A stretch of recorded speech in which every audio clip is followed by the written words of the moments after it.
Hello, in today's video I'm going to talk a little bit about growing blackberries in hot, dry climates like the desert and the best variety to be growing here in a hot climate.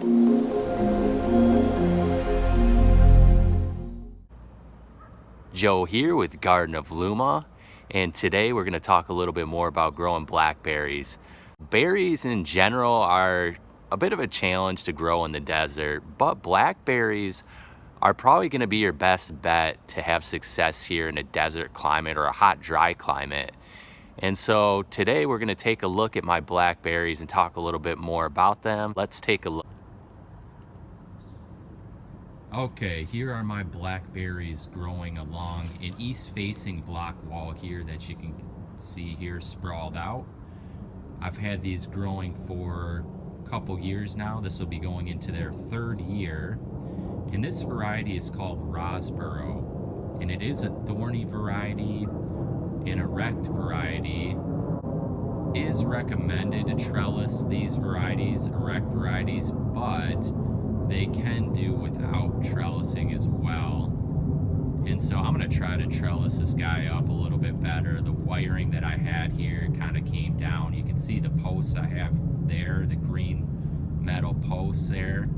And there is a couple wires that run along these posts, but they came down over some strong winds we had. So I'm going to fix that this year to try to get this guy propped back up.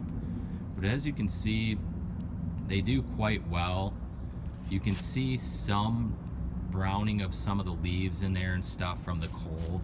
But overall, they don't generally shed all their leaves here in a hot climate. Even though we have been quite cold this winter. This morning right now it's 30 degrees, so we've gotten down into the mid-20s here on a handful of nights, and so the leaves can get kind of beat up from the winter and drop a bit, so don't be alarmed by that, because they can be deciduous, but generally, like I said, they don't typically lose all of their leaves in the winter here in this climate, but it's fine if they do, if we get really cold. With blackberries form on last year's canes, so you want to keep that in mind. And once the canes fruit, they are no longer any good, so you'll want to cut the canes after the fruiting season. So the old canes are called flora canes and the new canes are called prima canes. And so you want to make sure you remove all your old canes after fruiting season.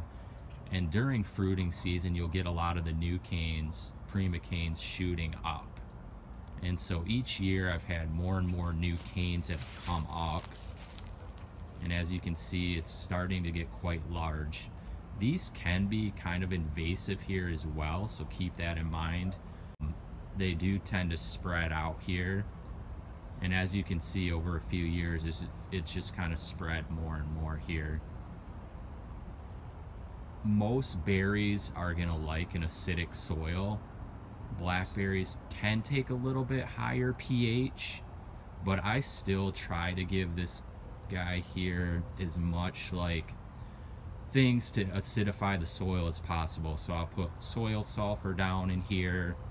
I try to mulch with pine, peat moss, and anything that's going to try to slightly lower the pH here, since our pH in our soil is so high. And so that tends to work. You may see some yellowing or chloritic leaves from the high pH. So when you start seeing that, maybe add some soil sulfur, do different things to try to lower your pH a bit. Chelated iron can be a good thing as well to utilize when you start seeing that yellowing. And so I either apply that as a foliar spray or periodically in the ground as well. Rosborough blackberries are a proven winner for our climate, and that's what this is here.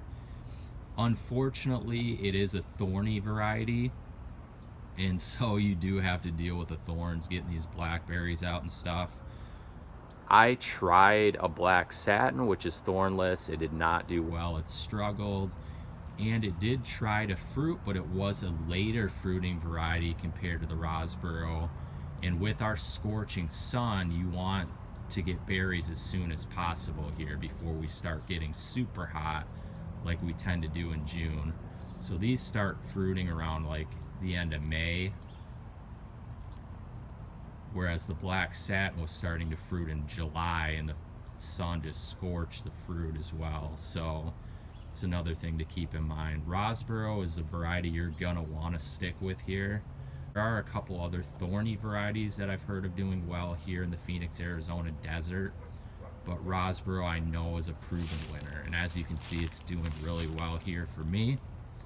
As far as sun exposure, so this is on an east-facing wall, and as you can see, there's a lot of large trees. I have 2 large ash trees, and the neighbors' trees kind of provide shade and protection for these blackberries. I would say they get morning sun till about 10 in the morning in the summer, and then dappled sun through the trees throughout until about 1 or 2 in the afternoon. But I've heard that these can handle a bit more sun than what I'm giving them, and this may be a lot bigger if it got a little bit more sun as well. So they can take some sun, but I wouldn't necessarily put it in all-day full sun here in the desert climate where we're consistently over 100 degrees Fahrenheit. But early morning sun is definitely a good bet for these, and they could probably take a little bit more than that as well if you wanted to. So here you go, blackberries, one of the easiest and best berries in my opinion to grow in a hot climate. I do have blueberries, I've tried strawberries, raspberries just do not do well here at all. So if you're wanting to grow berries here, go for a Rosborough Blackberry. Check me out at gardenofluma.com for more tips on gardening and growing fruit trees, specifically for hot, dry climates. If you like these videos, subscribe, give me a like, and thanks for watching.